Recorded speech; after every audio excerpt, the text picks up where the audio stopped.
శ్రీమతి నవత గారు విచ్చేశారు.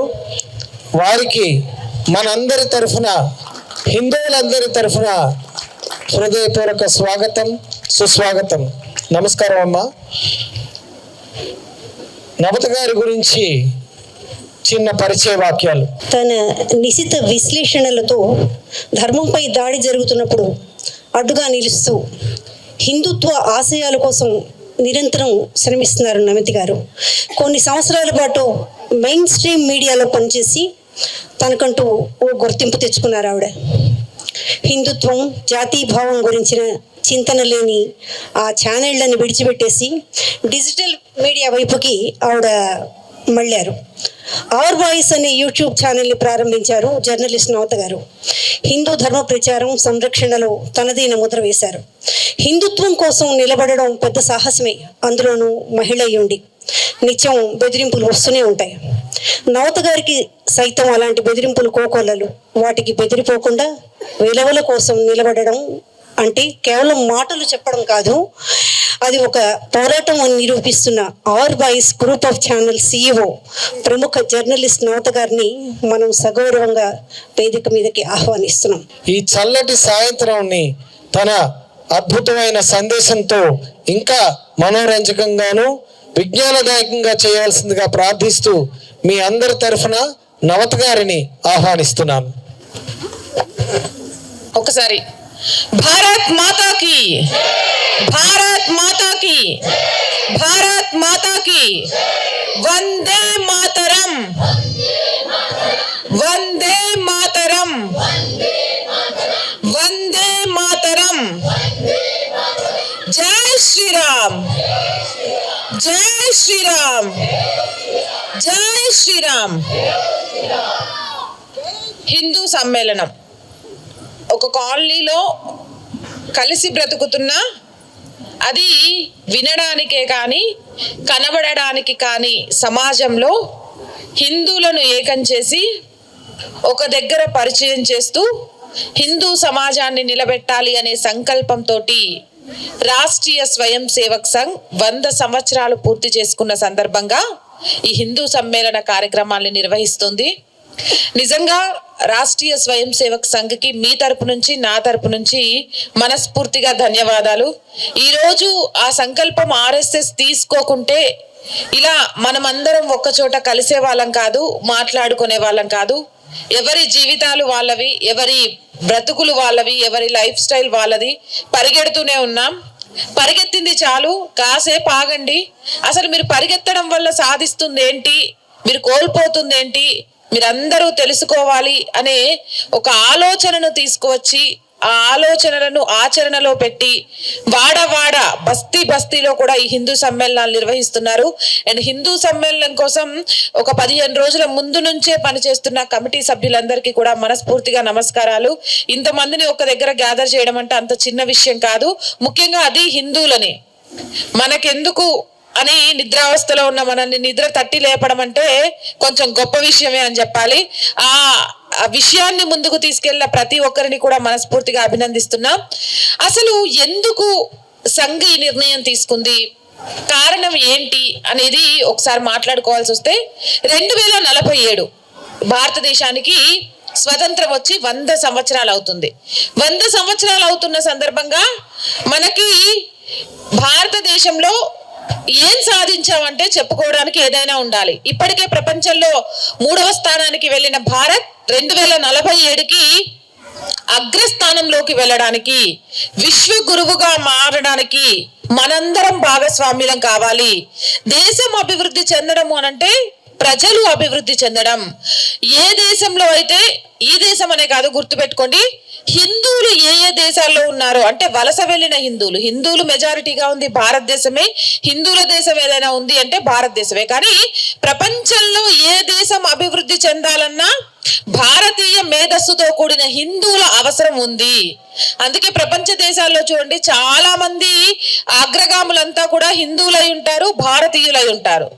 కాబట్టి హిందువులలో గనక చైతన్యం తీసుకువస్తే 2047కి ఈ దేశాన్ని విశ్వగురువుగా మార్చడం చాలా సులువు అనే సంకల్పంతో ఇంటింట్లో జరగాల్సిన మార్పులకు సంబంధించి పంచ పరివర్తన అనే ఒక కార్యక్రమాన్ని తీసుకొచ్చారు. ఈ రోజు నేను ఆ పంచ పరివర్తన కార్యక్రమం గురించే చెప్తాను. మరి ఏం మార్పులు తీసుకోవాలి మనం అనేది ఆలోచిస్తే, ప్రతి మనిషికి కావాల్సింది డబ్బా, సంతోషమా, ఆరోగ్యమా? ఏం కావాలి? గట్టిగా. ఆరోగ్యంగా ఉండాలి అంటే ఎలా ఉండాలి? పరిశుభ్రమైన వాతావరణంలో మనస్సుకు ఆహ్లాదకరమైన ప్రకృతితో మమేకమై జీవించాలి. అలా జీవించిన రోజు ఖచ్చితంగా ఆరోగ్యంగా ఉంటాం. అవునా? చుట్టూ పరిశుభ్రంగా లేకపోయినా, మనసు ఆహ్లాదంగా లేకపోయినా, ప్రకృతి ఆహ్లాదంగా లేకపోయినా మనం బ్రతకలేం. కొంచెం ఎండ ఎక్కువైనా తట్టుకోలేం, కొంచెం వాన ఎక్కువైనా తట్టుకోలేం, కొంచెం చలి ఎక్కువైనా తట్టుకోలేం. మరి మనకి ఇన్నిస్తున్న ప్రకృతికి మనం ఏమిస్తున్నాం? రోడ్డు మీద చెత్త బారేయడం, ప్లాస్టిక్ డబ్బాల్ని విసిరేయడం, పట్టించుకోనట్టు నీటిని వృధా చేయడం, ఆహారాన్ని వృధా చేయడం, ఇవే కదా మనం చేస్తోంది. ఇంతకు మించి మనం ప్రకృతి కోసం ఏమైనా చేస్తున్నామా? చేయట్లేదు. కాబట్టి ఇప్పుడు చేద్దాం. ప్రకృతిని పరిరక్షించుకుందాం. ప్లాస్టిక్ వాడకాన్ని తగ్గిద్దాం. ప్లాస్టిక్ వాడకము అనేది ఈ భూమికి ఏ మాత్రము కూడా శ్రేయస్సైనది కాదు. మనం ప్లాస్టిక్ వాడుతున్నాము అంటే మన ముందు తరాల పిల్లల భవిష్యత్తు నుంచి ఈ పర్యావరణాన్ని మనం దోచుకుంటున్నామని అర్థం. రేపటి పిల్లలకి చక్కటి వాతావరణాన్ని ఇవ్వాలి అనంటే ముందు ప్లాస్టిక్ వాడకాన్ని తగ్గించేయండి. అలాగే నీటిని వృధా చేయకండి. ఇవన్నీ మీకు తెలిసినవే, పర్యావరణాన్ని పరిరక్షించుకోవడం. కానీ రెండవ ముఖ్యమైన అంశం చెప్తున్నాను, ఇది చాలా మందికి కూడా అవసరమైనది. జాగ్రత్తగా వినండి. నేను ఒక ప్రశ్న అడుగుతాను, ఇక్కడున్న మగవాళ్ళు దానికి సమాధానం చెప్పాలి. మీ ఆవిడ మీ ఇంట్లో పనుల కోసం, మీకు సేవ చేయడం కోసం రోజులో ఎన్ని గంటలు పని చేస్తుంది? మీలో ఎవరికైనా తెలుసా? పొద్దున్న నుంచి సాయంత్రం దాకా మీకోసం మీ భార్య ఎన్ని గంటలు పని చేస్తుంది?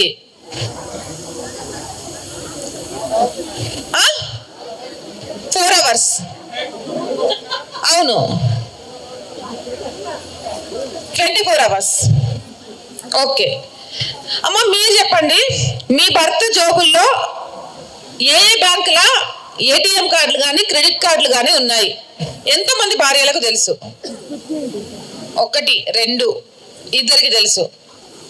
అంటే భార్యాభర్తల మధ్య కూడా దాపరికాలు ఉన్నాయి. భార్య భర్త కోసం ఏం చేస్తుంది, భర్త భార్య కోసం ఏం చేస్తున్నారు అనే దానికి సంబంధించి కూడా ఈరోజు మనం పట్టించుకోవట్లేదు. మన కుటుంబ వ్యవస్థే బాగాలేనప్పుడు ఈ సమాజాన్ని కానీ ఈ దేశాన్ని కానీ మనం ఎలా బాగు చేస్తాం?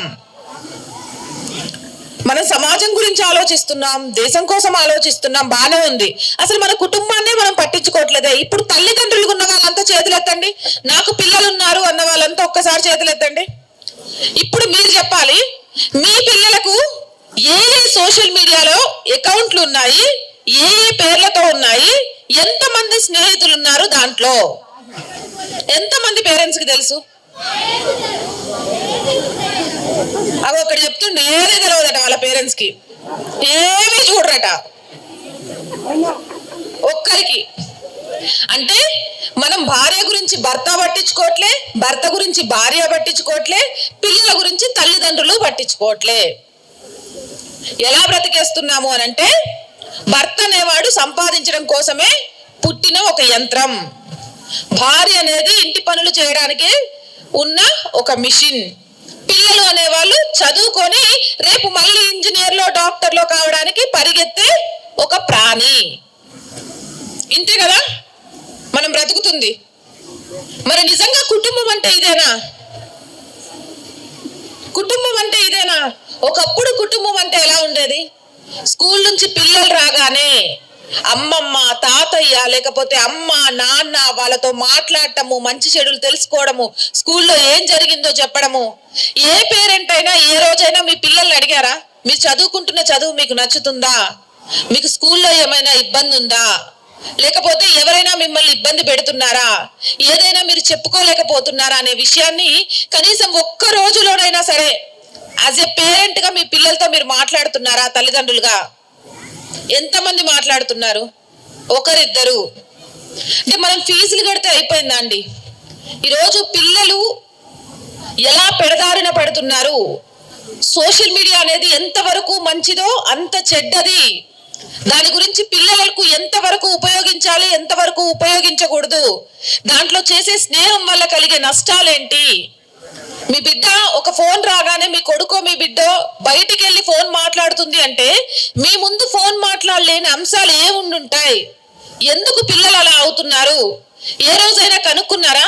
దీనికి బాధ్యులు ఎవరు అనుకుంటున్నారు? కరెక్ట్ అండి. నిజంగా ఈరోజు పిల్లలు అలా తయారవ్వడానికి 100కి 100% కారణం తల్లిదండ్రులు. అరే ఏందమ్మా ఏమో ముచ్చడి చెప్తావు, నా కొడుకు బిడ్డకు పొద్దున్న లేచి బాక్సులు కట్టి మధ్యాహ్నం వాళ్ళు వచ్చినాక అవిదోవి ట్యూషన్లకు పంపించి వచ్చేసరికి పక్కలేసి పొద్దున పక్కలు ఊడ్చి ఊడ్చి ఇవన్నీ చేయడంలో నా పని అంతా అయిపోతుంది. ఇంకా పోరగాలను ఎక్కడ పట్టించుకోవాలంటే వాటన్నిటి కోసం మిషన్లు పని మనుషులు వచ్చేడు మందులు ఉన్నారు. అమ్మ అనే స్థానం కాదు, అమ్మ అనే స్థానం ఉంది, దానికోసం కాదు. డబ్బులు సంపాదించడమే తండ్రి ప్రాధాన్యత కాదు. అసలు ఒక్క విషయం చెప్పండి, ప్రతిరోజు రాత్రి మేము భోజనం చేసేటప్పుడు మా ఇంట్లో టీవీ స్విచ్ ఆఫ్ చేస్తాం, మొబైల్ ఫోన్లు పక్కన పెట్టేస్తాం, పిల్లలతో కూర్చొని మాట్లాడుకుంటూ భోజనం చేస్తాం, ఒకరితో ఒకరం మాకు ఆ రోజు జరిగిన విషయాలన్నీ పంచుకుంటాం అనే కుటుంబాలు ఎన్ని ఉన్నాయి ఇక్కడ? ఒక్కళ్ళు కూడా 10 మంది కూడా పట్టుమని లేరు. అంటే మనం యంత్రాలకు అలవాటుపోయి పడి యాంత్రికంగా తయారైపోయి సంబంధ బాంధవ్యాలను గాలి కొదిలేస్తున్నాం.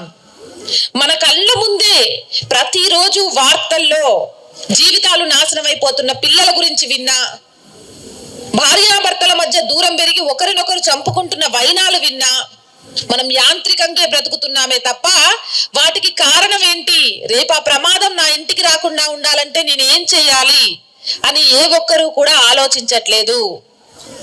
ఆస్తులు కూడబెడదాం, డబ్బులు సంపాదిద్దాం, ఇది తప్ప ఇంతకు మించి విలువైనవి సమాజంలో ఈ ప్రపంచంలో ఉన్నాయి. అవి మనకు మన తల్లిదండ్రులు ఇచ్చిన సంబంధ బాంధవ్యాలు. ఆ రోజు మన నాన్నకు 6 సంతానమైనా సరే ఆయన ఒక్కడు సంపాదించి మనల్ని పెంచగలిగాడు. ఈ రోజు మనం ఎందుకలా మన పిల్లల్ని పెంచలేకపోతున్నామని ఏ తల్లిదండ్రి ఆలోచించలేకపోతున్నారు. అసలు అమ్మమ్మ తాతయ్య, నానమ్మ తాతయ్య అనే వాళ్ళు ఊర్లలో వదిలేసా, లేకపోతే చిన్న కుటుంబాలు చింతలేని కుటుంబాలు అని విడివిడిగా అయిపోయి బంధాలను తెంచేస్తున్నారు. ఇలానే ఉంటే రానున్న రోజుల్లో కుటుంబ వ్యవస్థ అనేదే ఉండదండి. ఈ రోజు మనం ఒకరి పిల్లలో 2 పిల్లలో చాలు అనుకుంటున్నాం. ఈ జనరేషన్ పిల్లలు అసలు పిల్లలే వద్దనుకుంటున్నారు. మీరు చూస్తూ ఉండండి, మీరు కుటుంబ విలువలు కనుక నేర్పించకుంటే రేపటి జనరేషన్ పిల్లలు అసలు పెళ్లిళ్ళే చేసుకోనంటారు. లివింగ్ రిలేషన్, కలిసి ఉన్నంత సేపు కలిసి బ్రతుకుదాం, ఆ తర్వాత నీ దారి నీది, నా దారి నాది, గుడ్ బై అని చెప్తారు. ఎందుకు అంటే భార్యాభర్తల బాంధవ్యం ఏంటి అనేది మీ పిల్లలకు మీరే చెప్పాలి. అసలు కుటుంబ వ్యవస్థ ఎందుకు అనే విషయాన్ని చెప్పాలి. తండ్రి ఎందుకు బిడ్డ కోసం మాత్రమే కష్టపడతాడు అనేది చెప్పాలి. అసలు ఎంత కష్టపడితే మీరు నెలకు ఇల్లు ఎల్లదీస్తున్నారు, నా జీతం ఇంత వస్తుంది, నా ఖర్చులు ఇంత, మీకోసం ఇంత సేవింగ్ చేస్తున్నా, దానికోసం నేను ఇంత కష్టపడుతున్నా అని పిల్లలకు చెప్పే తండ్రులు ఎంతమంది ఈ రోజులు? నేను కష్టపడుతున్నా, నా కొడుక్కి కష్టం తెలియద్దు. కష్టం తెలియకుండా పెరిగితే వాళ్ళు రేపు వాళ్ళ కుటుంబాన్ని ఎలా కష్టంతో పోషించగలుగుతారు? పాకెట్ మనీలని, జార్జెట్లని, వాళ్ళు ఏది అడిగితే అది ఇస్తున్నాం, ఒక ప్రేమను తప్ప, సమయాన్ని తప్ప. కానీ మిగిలినవన్నీ కాదండి. ఆ ప్రేమ, సమయం, అవి 2 మాత్రమే చాలా ముఖ్యమైనవి పిల్లలకి. అవి ఇవ్వకుంటే ఆడపిల్లల భవిష్యత్తు ఎలా మారుతుందనేది నేను చెప్పవసరం లే. TCS లాంటి కంపెనీల్లో చేసినా కూడా భయంగానే బ్రతికే పరిస్థితి. అబ్బాయిలు కూడా అంతేనండి. ఆడపిల్లలు కాబట్టి బయటపడుతుంది, బయటపడకుండా వాళ్ళలో వాళ్ళు నలిగిపోతున్న అబ్బాయిలు కూడా బొచ్చెడు మంది ఉన్నారు. మీ పిల్లలతో మాట్లాడండి. కనీసం వారానికి ఒకసారి కుటుంబం అంతా కూర్చొని కలిసి మాట్లాడుకుంటూ భోజనం చేయండి. అమ్మమ్మ, తాతయ్య, నానమ్మ, తాతయ్య, మేనత్త, బాబాయ్, పిన్ని. సెలవులు వస్తే చుట్టాల ఇంట్లోకి తిప్పండి. సెలవులు వచ్చాయి, ఎక్కడికి వెళ్దాం వెకేషన్కి, ఏ ఊరు పోదామని కాదు, మన సొంత ఊరు, మనం ఎక్కడి నుంచి వచ్చాం, మన అస్తిత్వం ఏంటి పిల్లలకు తెలియచేయండి. అలాగే వారంలో ఒక్కరోజు, ఒక్క గంట కనీసం మన వీధిలో ఉన్న గుడికైనా మన పిల్లల్ని తీసుకెళ్ళండి. ఆ గుడి యొక్క విలువేంటి అనే విషయాన్ని పిల్లలకు చెప్పండి. ఆధ్యాత్మికంగా, ఆప్యాయతంగా మీ పిల్లల్ని పెంచాల్సిన బాధ్యత మీ మీదే ఉంది. అండ్ భర్తలుగా బ్రతకండి. మీ భార్య వండిన కూరనో, మీ భార్య కట్టుకున్న చీరనో, మీ భార్య పడుతున్న శ్రమనో ఒక్కసారైనా గుర్తించి పొగడండి. వాళ్ళు ఇంకా రెట్టించిన ఉత్సాహంతో పనిచేస్తారు. అలాగే భర్తల్ని కూడా అమ్మా, వాళ్ళు ఎంత కష్టపడుతున్నారు, బయట ఎలా ఉంది సిచ్యువేషను, కుటుంబం కోసం వాళ్ళకు మీరేమన్నా ఆసరాగా ఉండాలా, అప్పుడప్పుడు అడగండి. వాళ్ళు మిమ్మల్ని ఆ పనులు చేయించకున్నా నా భార్య నన్ను అడుగుతుంది అనే ఒక తృప్తితో ఉంటారు. మాట్లాడుకోండి, మొబైల్ ఫోన్లలో కాదు, ఎదురుగా ఒకరితో ఒకరు మాట్లాడుకోండి, ఒకరితో ఒకరు ప్రేమగా ఉండండి. కుటుంబ వ్యవస్థ విచ్ఛిన్నమైపోతుంది. కాపాడాల్సిన బాధ్యత నేటి మనతరం మీదే ఉంది. ఆ బాధ్యతను తీసుకోండి. ఇక మూడవది, సామాజిక అసమానతలు లేని ఒక సమాజాన్ని నిర్మించడం. గడప లోపల కులం, గడప దాటితే హిందూలం. ఇలా నేను ఆలోచిస్తాను, ప్రతిరోజు నేను అలానే ప్రవర్తిస్తాను అనే వాళ్ళు ఒక్కసారి చేతులెత్తండి. గడప లోపల కులం, గడప దాటితే హిందూలం అనే ఆలోచనతో మాత్రమే ఉంటాం. ఎక్కువగా మగవాళ్ళు ఉన్నారు ఆలోచనతో, ఆడవాళ్ళ కంటే కూడా. కానీ అమ్మ, ఉండాల్సింది మనమే. ఎందుకంటే ఆడవాళ్ళు మాత్రమే దేన్నైనా మార్చగలరు. ఆడవాళ్ళకు మాత్రమే ఆ శక్తి ఉంది. ఈరోజు సమాజంలో ప్రతి ఒక్కరూ మారాలి అని అంటే అది ఆడవాళ్ళతోనే సాధ్యమవుతుంది. మనం ముచ్చట్లు పెట్టుకోవడానికి లేని కులం మిగిలిన విషయాల్లో ఎందుకు? అరే, ఎదురింట్లో గొడవైందంట తెలుసా అక్క, వాళ్ళిద్దరు ఎంత కొట్టుకున్నారో రాగానే పని మనిషి చెప్పే ముచ్చట్లతో మొదలైద్ది. చాలా ఇండ్లలో, మా ఇండ్లలో కూడా ఇదే కథ ఉంటది. నేను ఎవరిని ఉద్దేశించి చెప్పట్లే, నా కథను ఉద్దేశించే నేను చెప్తున్నా. ప్రతి ఇంట్లో ఇదే ఉంటది. కానీ మనకు మీ అందరూ గుర్తుపెట్టుకోవాల్సిన ముఖ్యమైన విషయం ఏంటంటే, కుల వ్యవస్థ లేదు, మనది మతం కాదు. ఈరోజు ఇస్లాం మతం ఉంది, క్రైస్తవ మతం ఉంది, జైన మతం ఉంది, బౌద్ధ మతం ఉంది, కానీ హిందూ ధర్మం మాత్రమే ఉంది. హిందూ మతం లేదు. ఈ విషయాన్ని ప్రతి ఒక్కరూ గుర్తుపెట్టుకోవాలి. పుట్టిన వాడికి గిట్టక తప్పదు, గిట్టిన వాడికి పుట్టుక తప్పదు. మిగిలిన మతాలన్నీ ఎప్పుడు పుట్టాయి, పుట్టడానికి కారకుడు ఎవరో తెలుసు. కానీ మన ధర్మం ఎప్పుడు పుట్టిందో మీరు చెప్పగలుగుతారా? ఈ భూమి మీద జీవంతో, ఈ భూమి మీద జీవం ఎప్పుడు మొదలైందో అప్పుడు మొదలైన మన ధర్మం జీవం ఉన్నంత కాలం ఉంటది. అండ్ మిగిలిన వాటికి సంబంధించి, మిగిలిన మతాలకు సంబంధించి దేవదూతలు ఉంటారు, దేవతలు ఉండరు. కానీ దేవతలు, ముఖ్యంగా హిందూ దేవతలు ఉన్న ఏకైక ధర్మం మన సనాతన హైందవ ధర్మం. మరి అలాంటి ధర్మంలో కులాలు ఎక్కడివి? ఇప్పుడు కంప్యూటర్ ఆపరేట్ చేసేవాడిని కంప్యూటర్ ఆపరేటర్ అంటారు, మిషన్ నడిపించేవాడిని మిషన్ ఆపరేటర్ అంటారు, టైలరింగ్ చేసేటోడిని టైలరు అని పిలుస్తారు. అంతే, మనం చేసే చేతి వృత్తులను బట్టి మనకు వర్ణ వ్యవస్థ ఉందే తప్ప కులాలు అనేవి లేవు. మరి సమాజంలో కులాలు ఒక్కటే అసమానతలకు కారణమవుతున్నాయా అంటే, కులాలతో పాటు పైసా ఉన్నోన్ని ఒక రకంగా చూడటం, పైసలు లేనోన్ని ఒక రకంగా చూడటం. పైసలు ఉంటే వాడికేమో మంచి గాజు గ్లాసులో మంచినీళ్ళు, జ్యూసులు ఇవ్వడం. అదే మన ఇంటి డ్రైవర్కి అయితే ప్లాస్టిక్ గ్లాసులో వాటర్ ఇవ్వడం, వాళ్ళకంటూ ప్రత్యేకంగా గ్లాసులు పక్కన పెట్టడం. వాళ్ళు మనుషులే కదా, మనలాగే వాళ్ళు కష్టపడుతున్నారు కదా. మనం ఒకటి కంపెనీలో పనిచేస్తున్నాం, వాళ్ళు మన దగ్గర పనిచేస్తున్నారు. వాళ్ళకు మనకు తేడా ఏముంది? అంత మాత్రానికి అసమానతలు ఎందుకు? వీటి వల్ల మనం సాధించేది ఏముంది? మీరందరూ కూడా ఒక మార్కెట్కి వెళ్ళారు. ఒక మార్కెట్కి వెళ్ళినప్పుడు పూల దండ రేట్ ఎక్కువ ఉంటుందా, విడి పూల రేట్ ఎక్కువ ఉంటుందా? పూల దండ కొనడానికి పూల మార్కెట్కి వెళ్ళి పూలు కొనాలనుకున్నారు. అక్కడ పూల దండ రేట్ ఎక్కువ ఉంటుందా, విడి పూల రేట్ ఎక్కువ ఉంటుందా? పూల దండ. ఎందుకు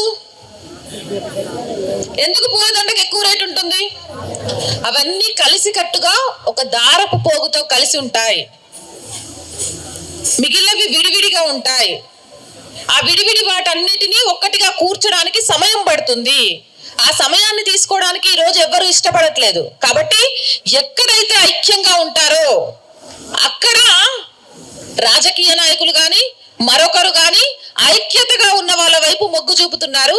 విడిపోయిన వాటిని ఇంకా విడదీయడానికి ప్రయత్నం చేస్తున్నారు. ఈ రోజు సమాజంలో విడిపోయి బ్రతుకుతుంది ఎవరైనా ఉన్నారు అంటే హిందువులే. అవునా కాదా? ఒప్పుకుంటారా లేదా? మరి ఐక్యం కావాల్సింది ఎవరు? గట్టిగా చెప్పండి. గడప లోపల కులం, గట్టిగా గడప లోపల కులం, గడప దాటితే హిందువులం. గడప లోపల కులం, గడప దాటితే హిందువులం. సో కుల వివక్షత అనేది వదిలేయండి. ఎవరైనా కులం అని మాట్లాడితే అసలు హిందుత్వంలో కులమే లేదు అని చెప్పండి.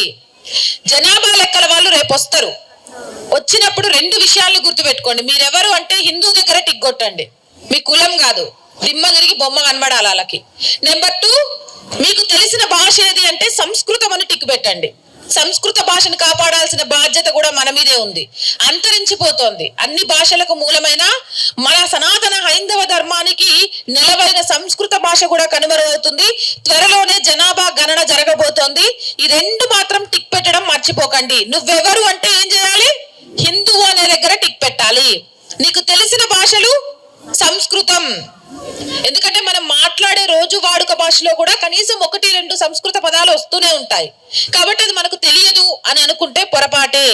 ఈ 2టిని టిక్ పెట్టడం మర్చిపోకండి. ఇంకో విషయం గుర్తుపెట్టుకోండి. ఈ రోజు నుంచి మీరు ఏ వ్యాపారం చేసినా కుమ్మరి వాళ్ళ దగ్గరే కుండలు కొనండి, కటిక వాళ్ళ దగ్గరే మాంసాన్ని కొనండి, చాకలి వాళ్ళ దగ్గరే దానికి సంబంధించిన పనులు ఏమైనా ఉంటే చేయించుకోండి, మంగలి వాళ్ళ దగ్గరే మంగలి పనులు చేయించుకోండి. ఎందుకు చెప్తున్నానంటే ఈరోజు కొబ్బరికాయల నుంచి, పూల నుంచి, పండ్ల నుంచి వ్యాపారాలన్నీ మన నుంచి దూరం అయ్యాయి. అవునా కాదా? పొద్దున వేస్తే కొబ్బరికాయలు కొట్టేది ఎవరు? మనం. కానీ దాన్ని వ్యాపారం చేస్తుంది ఎవరు? పొద్దున వేస్తే దేవుళ్లకు పూజ కోసం పూలు కొంటుంది ఎవరు? మనం. కానీ వ్యాపారం చేసి డబ్బులు సంపాదించుకుంటుంది ఎవరు? ఈ రోజు అత్యధికంగా పండ్లను నైవేద్యం కోసమో తినడం కోసమో ఉపయోగించేది ఎవరు? హిందువులు. కానీ దాని వ్యాపారం చేస్తుంది ఎవరు? ఈ రోజు ఎంతమంది మంగళన్నలు సంతోషంగా ఉన్నారు? ఇంతమంది మంగళ షాప్కి వెళ్తూ ఉంటారు. ఎంతమంది అన్నలు సంతోషంగా ఉన్నారు? దాన్ని ఒక మతం ఆక్రమించేసింది. ఈ రోజు బిజినెస్ వ్యవస్థ మొత్తం మన చెయ్యి దాటిపోతోంది. కాబట్టి ఆ వ్యవస్థను చెయ్యి దాటిపోకుండా కాపాడుకోవాల్సిన బాధ్యత మన మీదే ఉంది. వాళ్ళతో వ్యాపారం చేద్దాం. ఒక హిందువుతో వ్యాపారం చేద్దాం. ఒక హిందువును ఆర్థికంగా నిలబెడదాం. ఒక హిందువుగా సాటి హిందూ కుటుంబానికి కష్టం వస్తే అక్కడ వెళ్ళి ఉందాం. ఆడపిల్లలకు చెప్తున్నాను, ముఖ్యంగా అమ్మలకు చెప్తున్నాను. అమ్మ, పక్కింటి అమ్మాయికి సమస్య వచ్చింది అంటే అమ్మాయికి ఒక్క అమ్మ కాదు 100 అమ్మలు కనబడాలి. అది ఆ ఇంటికి వచ్చిన సమస్య, ఆ కూతురుకు వచ్చిన సమస్య నాకేంటి అని మీరు అనుకోవద్దు. రేపు ఆ సమస్య మీకు కూడా రావచ్చు. మీ వరకు వచ్చే లోపే ఆ సమస్యను అంతం చేయాలి. ఆ సమస్యకు కారణాన్ని అంతం చేయాలి. అలా అంతం జరగాలి అంటే అసమానతలు లేని సమాజాన్ని నిర్మించాలి. అండ్ మీ అందరూ ఇంకొక మాట ఇవ్వాలి. ఇక్కడ చాలా మంది ఇళ్లలో పని వాళ్ళు ఉంటారు, చాలా మంది ఇళ్లలో ఐరన్ చేయడానికి వచ్చే చాకలి వాళ్ళు ఉంటారు, చాలా మంది ఇళ్లలో డ్రైవర్లు ఉంటారు. సంవత్సరంలో ఒక్కరోజు వాళ్ళతో కలిసి కూర్చొని భోజనం చేయండి. వాళ్ళను కూడా మీతో పాటు మీ డైనింగ్ టేబుల్ల మీద కూర్చోబెట్టి వాళ్ళతో సమానంగా ఒక్కరోజు భోజనం చేయండి. మనిషిని మనిషిగా చూడండి అన్న. మనిషికి తృప్తి ఇచ్చేది ఒకటి, ఆకలి తీర్చే భోజనం. ఇక చాలు అని చెప్పించేది అదొక్కటే. కాబట్టి ఆ భోజనం దగ్గర అసమానతలు చూపించకండి. అయినవాడు, కానివాడు, లేనివాడు, ఉన్నవాడు, భోజనం ఎవ్వరికైనా ఒక్కటే. మిగిలిపోయిన చద్దన్నాలో, మిగిలిపోయిన వస్తువులో కాదు. చాతనైతే మనం పెట్టాలి అనుకుంటే మన కోసం వండుకున్న దాంట్లో ఒక ముద్ద పెడదాం. వాళ్ళెంత తృప్తిగా ఉంటారు. అదని నైట్ మిగిలిపోయింది పొద్దున మనం ఎవ్వరం తినం కదా అని వాళ్ళకి ఇవ్వడం కాదు. మేము వండుకునేటప్పుడే ఒక ముద్ద ఎక్కువ వండుకున్నాం తీసుకెళ్ళని అదే రాత్రి ఇస్తే ఆ ఆనందం వేరే ఉంటది. ఆకలిలో అసమానతలు మాత్రం చూడకండి. అందరూ ఏమనుకుంటారంటే అసమానతలు లేని ఒక సమాజాన్ని నిర్మించాలి అంటే కుల వ్యవస్థ గురించి మాత్రమే మాట్లాడతారు. అంతకు మించి డబ్బు అనే పిశాచం ఈ హిందువులను విడదీసింది అనే విషయాన్ని గమనించలేకపోతున్నాం. ఎక్కువ ఈ అసమానతలు, ఆర్థిక అసమానతలు చూపించే సమాజం కూడా హిందూ సమాజమే. అది మనం ఒప్పుకోవాలి. దాంట్లో కూడా మార్పు తీసుకురావాలి. ఆ తరువాత స్వ అంటే నేను కాదు, మనం, స్వదేశీ. ఈ దేశంలో ఖర్చు పెట్టే ప్రతి రూపాయి కూడా ఈ దేశంలో వస్తువులు కొనడానికే ఉపయోగించాలి. చైనా వస్తువులను బ్యాన్ చేయాలి, పాకిస్తాన్ వస్తువులను బ్యాన్ చేయాలి, టర్కీ యాపిల్స్ ని బ్యాన్ చేయాలి. మనకొద్దు. ఈ దేశంలో పండుతున్న పండ్లు తిందాం, ఈ దేశంలో కాస్తున్న కాయల్ని తిందాం, ఈ దేశంలో వస్తున్న ధాన్యాన్ని తిందాం, ఈ దేశానికి అనుగుణంగా కాలానుగుణంగా పండుతున్న పంటలను తిందాం. దానివల్ల ఈ దేశంలో సొమ్ము ఈ దేశంలోనే ఉంటుంది, ఆర్థికంగా ఈ దేశం ఎదగడానికి ఉపయోగపడుతుంది. తర్వాత స్వభాష. మీరు బ్రతుకు తెరువు కోసం ఏ భాష అయినా నేర్చుకోండి, తప్పులేదు. బ్రతుకు తెరువు కోసం మాత్రమే. కానీ మాతృభాషను మర్చిపోకండి. ఇంట్లో ఖచ్చితంగా మాతృభాషనే మాట్లాడండి. మీరు తమిళియన్స్ అయితే తమిళ్ మాట్లాడండి, కన్నడియన్స్ అయితే కన్నడ మాట్లాడండి, మలయాళం వాళ్ళైతే మలయాళం మాట్లాడండి, తెలుగు వాళ్ళైతే తెలుగు మాట్లాడండి. ఈ మధ్య తెలుగు వాళ్ళకే ఒక కొత్త జబ్బు వచ్చేసింది. తెలుగు మాట్లాడితే చాలా తప్పు అని, తెలుగు మాట్లాడితే చాలా ద్రోహం చేసినట్టు అని, తెలుగు మాట్లాడితే వాడు ఎర్ర బస్సు దిగి వచ్చినట్టు అని. అరే వచ్చిరాని ఇంగ్లీష్ లో ఏం మాట్లాడుతున్నామో మనకు ఆ పిల్లలకు కూడా అర్థం కాని ఇంగ్లీష్ లో మాట్లాడతామే తప్ప తెలుగులో మాట్లాడటం ఒక నామూషిలుగా ఫీల్ అవుతున్నాం. కానీ దేశ భాషలందు తెలుగు లెస్స.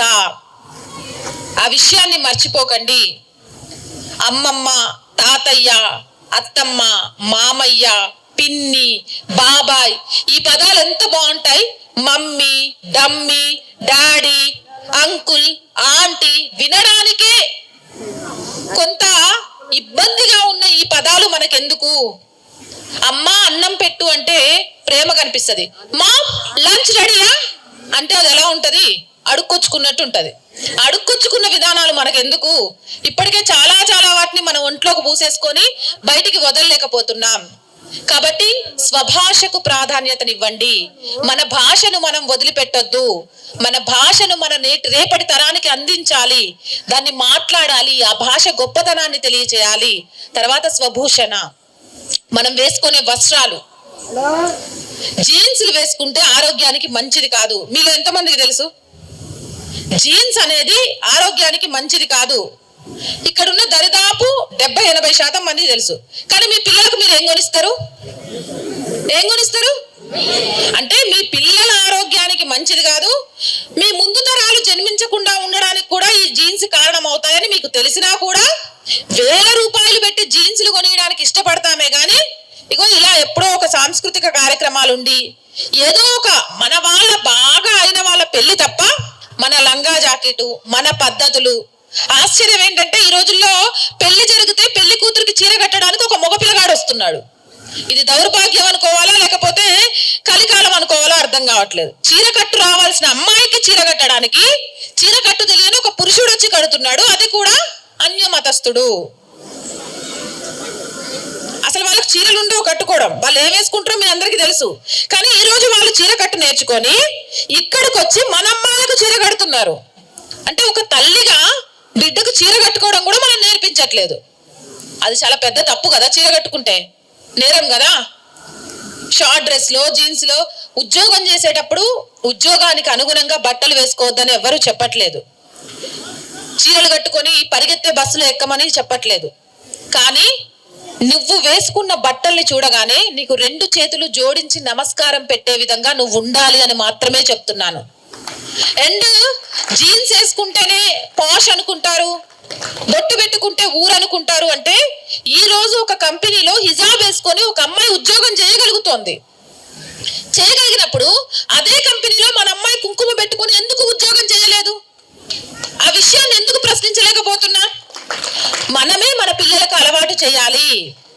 మన వస్త్రాధరణ, బొట్టు పెట్టుకోవడం, కాళ్ళకు పసుపు రాసుకోవడం, మన సాంప్రదాయాల్ని నేర్పించడం.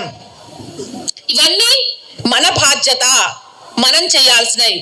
ఇక పంచ పరివర్తనలో 5వది, ఇందాకటి నుంచి చెప్తున్న అన్నిటికీ మూలం హక్కుల గురించి పోరాటం చేసే మనం మన బాధ్యతలను విస్మరిస్తున్నాం.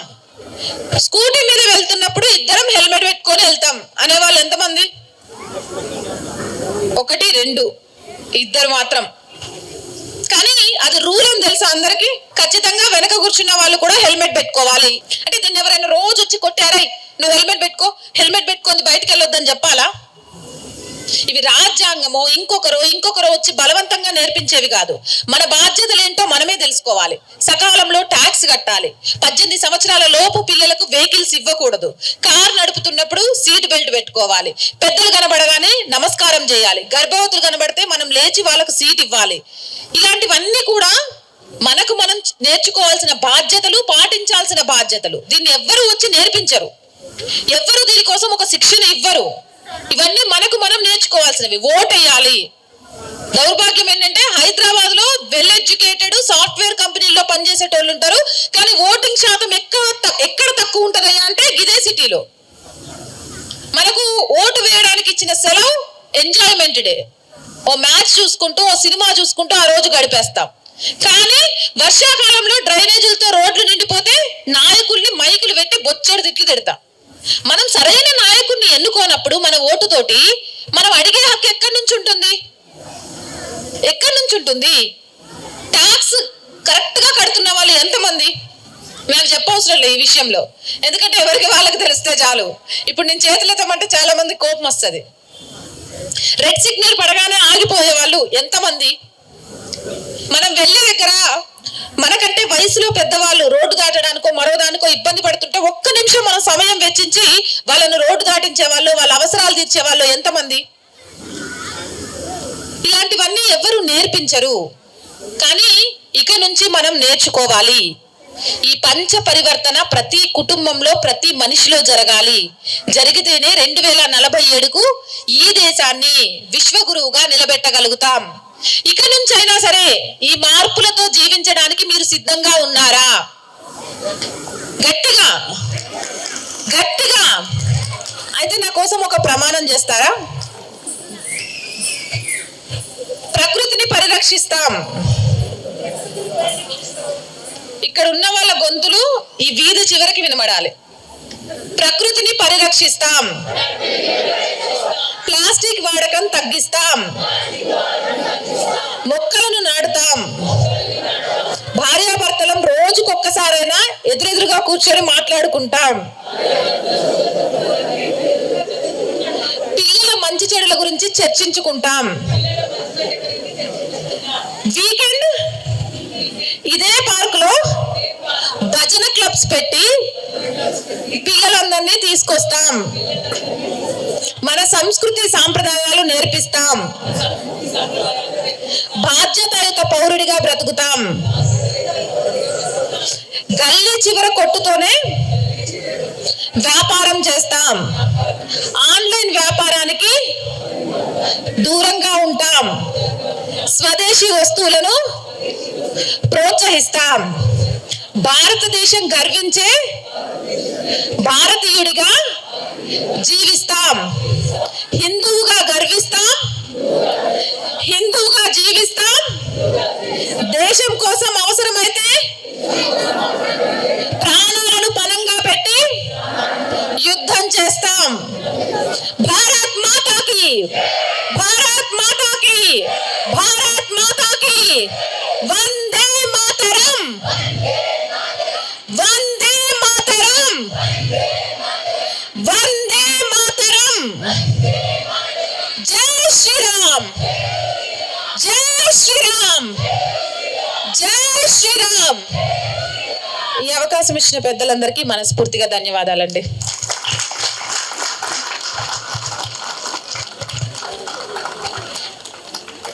ఆర్ ఛానల్ నవత గారికి కృతజ్ఞతలు. మీరు నవత గారు తన ఎక్స్రే మాటలతో ఇక్కడున్న వ్యవస్థని ఒక రకంగా డిసెక్షన్ చేశారు, అంటే కత్తిరించి పారేశారు. చాలామంది ఇక్కడికి వచ్చిన వాళ్ళు మొబైల్ వాడకండి, పిల్లలకి నేర్పకండి అని ఆవిడ ఒక పక్కన చెప్తున్నా కూడా పిల్లలు అల్లరి చేయకుండా ఉండాలంటే వాళ్ళ చేతిలో మొబైల్ పెట్టి కార్యక్రమాన్ని శుభ్రంగా విన్నారు. ఇది మారాలి. దయచేసి ఆవిడ చెప్పిన మాటలన్నీ జాగ్రత్తగా వినండి, పాటించండి.